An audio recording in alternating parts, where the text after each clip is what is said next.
ಈ ನಟಿ ರಶ್ಮಿಕಾ ಮಂದಣ್ಣ ಕೆಲವೊಂದು ಟೈಮಲ್ಲಿ ಬೆಳೆಯುವಂಥ ಸಂದರ್ಭದಲ್ಲಿ ನಾವು ಯಾವ್ದು ಮೊದಲೇ ಹೆಜ್ಜೆ ಇಟ್ಟಿದ್ದೀವಿ ಅನ್ನೋ ತಲೆಯಲ್ಲಿ ಇರಬೇಕು. ನಟಿ ರಶ್ಮಿಕಾ ಮಂದಣ್ಣ ಕೊಡುವ ಮೊದಲ ನಟಿ ಅನ್ನುವಂಥದ್ದು ಏನು ಹೇಳಿಕೆ ಕೊಟ್ಟಿದ್ರು, ವಿವಾದ ಆಗಿತ್ತು. ಸೊ ಅವರ ಪರವಾಗಿ ಹರ್ಷಿಕಾ ಪುಣಚ್ಚ ಬ್ಯಾಟಿಂಗ್ ಅನ್ನು ಮಾಡಿದ್ದಾರೆ. ರಶ್ಮಿಕಾ ಮಂದಣ್ಣ ಯಾವ ಅರ್ಥದಲ್ಲಿ ಹೇಳಿದ್ದಾರೋ ಗೊತ್ತಿಲ್ಲ, ಯಾವ ಅರ್ಥನೂ ಇಲ್ಲ ರೀ, ಒಂದೇ ಅರ್ಥ, ಅವರೊಬ್ಬರೇ ನಟಿ ಅಂತ ಅಲ್ಲಿ ಬಾಲಿವುಡ್ನಲ್ಲಿ ಹೆಸರು ಮಾಡಿರುವ ಮೊದಲ ನಟಿ ಅಂತ ಹೇಳಿರಬಹುದು ಅಂತಿದ್ದಾರೆ. ರಶ್ಮಿಕಾ ಮಂದಣ್ಣ ಹೇಳಿಕೆಯನ್ನು ಕ್ಷಮಿಸಿ ಬಿಡೋಣ ಅಂತಿದ್ದಾರೆ. ಅಲ್ಲ ರೀ, ಅವ್ರಿಗೆ ನನಗೆ ಕನ್ನಡನೇ ಗೊತ್ತಿಲ್ಲ, ನಾನು ಕರ್ನಾಟಕದವಳು ಅಲ್ಲ ಅನ್ನೋ ರೀತಿಯಲ್ಲಿ ಮಾತನಾಡ್ತಾರೆ. ನಾನಿಲ್ಲಿ ಕರ್ನಾಟಕದಲ್ಲಿ ಮೂವಿನೇ ಮಾಡಿಲ್ಲ ಅನ್ನೋ ರೀತಿಯಲ್ಲಿ ಬಿಲ್ಡಪ್ ಕೊಟ್ಕೊಂಡಿರ್ತಾರೆ. ಅವ್ರ ಪರವಾಗಿ ಯಾಕ್ರಿ ಆಡ್ತೀರಾ ನೀವೆಲ್ಲ? ನಟಿ ರಶ್ಮಿಕಾ ಮಂದಣ್ಣ ಅವರ ಹೇಳಿಕೆಗಳೇನಿದ್ದಾವೆ ಅವು ಪದೇ ಪದೇ ವಿವಾದಕ್ಕೆ ಗ್ರಾಸ ಆಗ್ತಾ ಇರುವಂಥದ್ದು. ಕನ್ನಡಿಗರ ವಿರುದ್ಧ ಏನಾದರೂ ಅವ್ರು ಮಾತಾಡ್ತಿದಾರ, ಆ ಥರದ ಹೇಳಿಕೆಗಳನ್ನೇ ಪದೇ ಪದೇ ಯಾಕೆ ಕೊಡ್ತಿದ್ದಾರೆ ಅನ್ನೋದು. ಈಗ ಕೊಡವ ಸಮುದಾಯದ ಅಂದರೆ ಕೂರ್ಗ ಸಮುದಾಯ, ಕೊಡವ ಸಮುದಾಯ ಏನಿದೆ, ಕೊಡವ ಸಮುದಾಯದಿಂದ ಬಂದಿರುವಂಥ ನಟಿಯರಲ್ಲಿ ನಾನೇ ಮೊದಲು ಅನ್ನೋ ಥರದ ಹೇಳಿಕೆ ಏನಿದೆ ಅದು ವಿವಾದಕ್ಕೆ ಈಗ ಕಾರಣ ಆಗಿದೆ. ಅದಕ್ಕೆ ಸಂಬಂಧಪಟ್ಟಂತೆ ಮಾತನಾಡೋದಕ್ಕೆ ಮತ್ತೊಬ್ಬರು ಕೊಡವ ನಟಿ ಹರ್ಷಿಕಾ ಪೂಣಚ್ಚ ಇದ್ದಾರೆ, ಅವ್ರನ್ನ ಮಾತಾಡಿಸ್ತಾ ಹೋಗ್ತೀನಿ. ಮೇಡಮ್ ನಮಸ್ಕಾರ.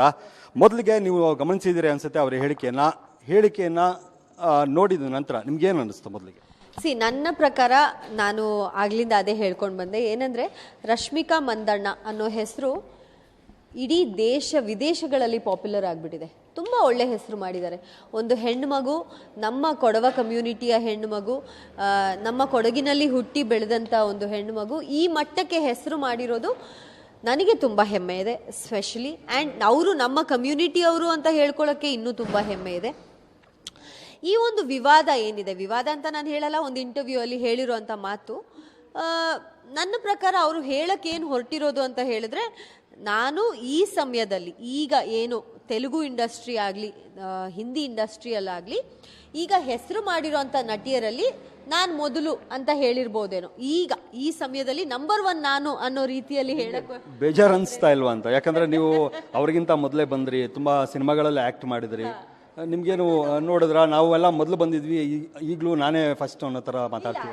ಅವ್ರು ಹೇಳಿರೋ ಅರ್ಥ ಆ ಥರ ಇಲ್ವೇನೋ. ನಾನು ಹೇಳ್ತಿರೋದು ತೆಲುಗು ಮತ್ತೆ ಹಿಂದಿಯಲ್ಲಿ ನಾನು ಹೆಸರು ಮಾಡ್ತಿದ್ದೀನಿ ಪ್ರೆಸೆಂಟ್ ಅಂತ ಆ ಅರ್ಥದಲ್ಲಿ ಹೇಳಿರ್ಬೋದೇನೋ. ತುಂಬಾ ವಿಶಾಲವಾಗಿ ಯೋಚನೆ ಮಾಡ್ತಿದ್ರ.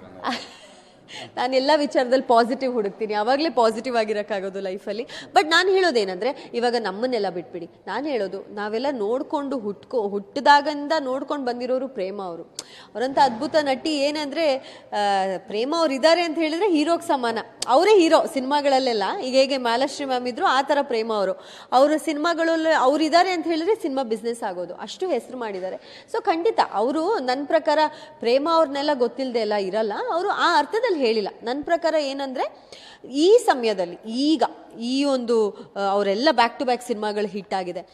ಈ ಸಮಯದಲ್ಲಿ ಈ ಒಂದು ತೆಲುಗು ಮತ್ತು ಹಿಂದಿ ಇಂಡಸ್ಟ್ರಿಯಲ್ಲಿ ನನ್ನ ಕಮ್ಯುನಿಟಿಯಿಂದ ನಾನು ಹೆಸರು ಮಾಡ್ತಾ ಇದ್ದೀನಿ ಅನ್ನೋ ಅರ್ಥದಲ್ಲಿ ಹೇಳಿರ್ಬೋದೇನೋ.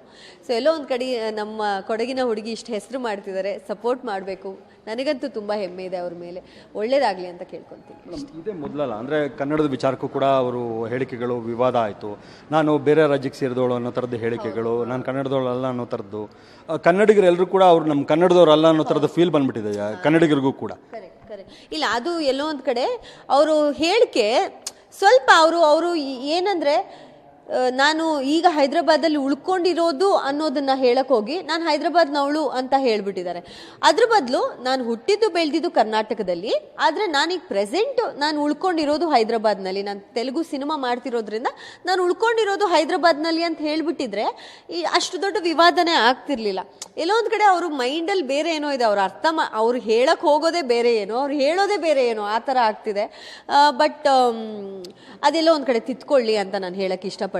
ಯಾಕಂದ್ರೆ ಯಾರೇ ಆಗಲಿ ಜನರ ಮನಸ್ಸಿಗೆ ನೋವಿಸಬಾರ್ದು, ಬೇಜಾರಾಗುತ್ತೆ ಯಾರಿಗೇ ಆಗಲಿ. ಯಾಕಂದ್ರೆ ಎಸ್ಪೆಷಲಿ ನಮ್ಮ ಕೊಡವ ಕಮ್ಯುನಿಟಿ ಆಗಲಿ, ನಮ್ಮ ಕರ್ನಾಟಕದ ಜನ ಆಗಲಿ ಎಲ್ಲರಿಗೂ ತುಂಬ ಸಪೋರ್ಟ್ ಮಾಡ್ತಾನೆ ಬರ್ತಿದ್ದಾರೆ. ಅವ್ರಿಗೆ ಯಾರಾದರೂ ಇಷ್ಟ ಆದ್ರ ಅವ್ರಿಗೆ ಏನು ಬೇಕಾದರೂ ಮಾಡ್ತಾರೆ ಅವರು, ಆ ಥರ ನಮ್ಮ ಜನ. ಸೊ ನಮ್ಮ ಜನ ಆ ಥರ ಇರಬೇಕಾದ್ರೆ ಆ ಪ್ರೀತಿನ ಜಾಸ್ತಿ ಉಪಯೋಗಿಸ್ಕೋಬೇಕು ಅಂತ ನನಗನ್ಸುತ್ತೆ. ಅದನ್ನು ಉಲ್ಟಾ ಮಾಡ್ಕೊಳ್ಳೋದು ಬೇಡ ಅಂತ ನನಗನ್ಸುತ್ತೆ.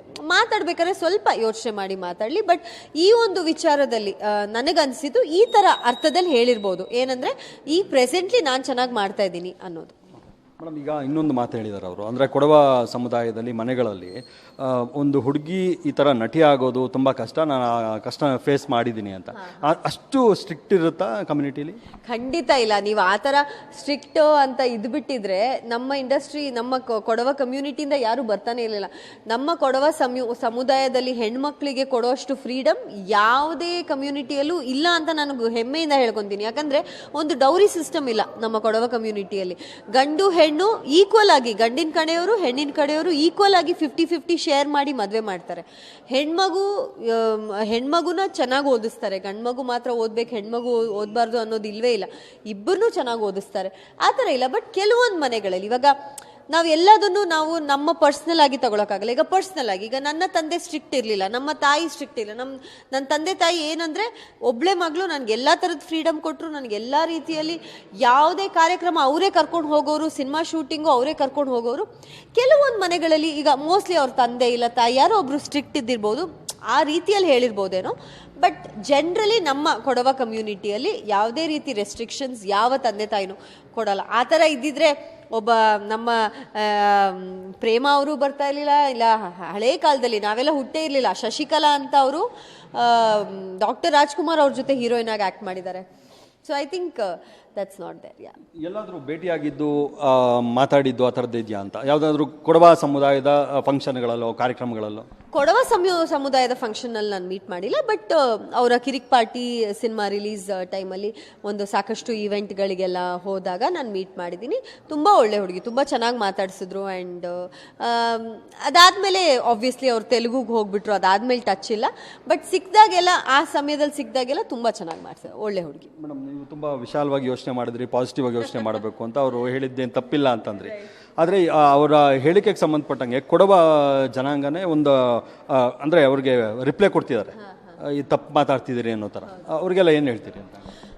ನಮ್ಮ ಸಮುದಾಯದವರು ಇಲ್ಲಿವರೆಗೂ ಎಲ್ಲರನ್ನೂ ಸಪೋರ್ಟ್ ಮಾಡ್ಕೊಂಡೇ ಬಂದಿದ್ದಾರೆ. ಎಲ್ಲೋ ಒಂದು ಕಡೆ ಆ ಫಸ್ಟ್ ಅಂತ ಹೇಳಿರೋ ಒಂದು ಮಾತು ಅವ್ರಿಗೆ ಬೇಜಾರಾಗಿರ್ಬೋದು ಅಷ್ಟೇ. ಬಟ್ ನಾನು ಹೇಳ್ತಿದ್ದೀನಲ್ಲ, ಅವ್ರು ಆ ಅರ್ಥದಲ್ಲಿ ಹೇಳಿರ್ಬೋದೇ ಅಲ್ವೇನೋ ಅಂತ ನನಗನ್ಸುತ್ತೆ. ಯಾಕಂದರೆ ನಮ್ಮ ಕೊಡವ ಸಮುದಾಯದವರು ಯಾವತ್ತೂ ಅಷ್ಟೇ, ಯಾರಾದರೂ ಇವಾಗ ಫಸ್ಟ್ ಒಂದು ಕೊಡವ ಸಮಾಜ ಅಂತ ಇರುತ್ತೆ ಬೆಂಗಳೂರಲ್ಲಿ, ಕೊಡವ ಸಮಾಜ ಕೊಡಗಲ್ಲೂ ಇರುತ್ತೆ.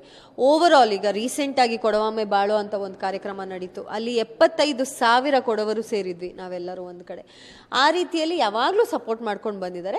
ಮೋಸ್ಟ್ಲಿ ನಮ್ಮ ಕಮ್ಯುನಿಟಿಯವರು ಅವರಿಗೆ ನಿಮ್ಮ ತಪ್ಪು ಈ ರೀತಿ ಹೇಳಿದ್ದೀರಾ, ಈ ಅರ್ಥದಲ್ಲಿ ಹೇಳಬೇಡಿ ಅಂತ ಒಂದು ಮಾಹಿತಿ ಕೊಟ್ಟಿರ್ಬೋದಷ್ಟೇ. ಬಟ್ ಎಲ್ಲರೂ ಸಪೋರ್ಟ್ ಮಾಡ್ಕೊಂಡೇ ಬಂದಿದ್ದಾರೆ, ಇನ್ನು ಮುಂದೆ ಸಪೋರ್ಟ್ ಮಾಡ್ತಾರೆ. Thank you. ಓಕೆ, ಇದು ಹರ್ಷಿಕಾ ಪುಣೆಚ್ ಅವರ ಮಾತುಗಳು. ಕ್ಯಾಮರಾ ಪರ್ಸನ್ ರವಿ ಜೊತೆಗೆ ಮಹದೇಶ್ ಆನೇಕಲ್, ಪಬ್ಲಿಕ್ ಟಿವಿ ಬೆಂಗಳೂರು.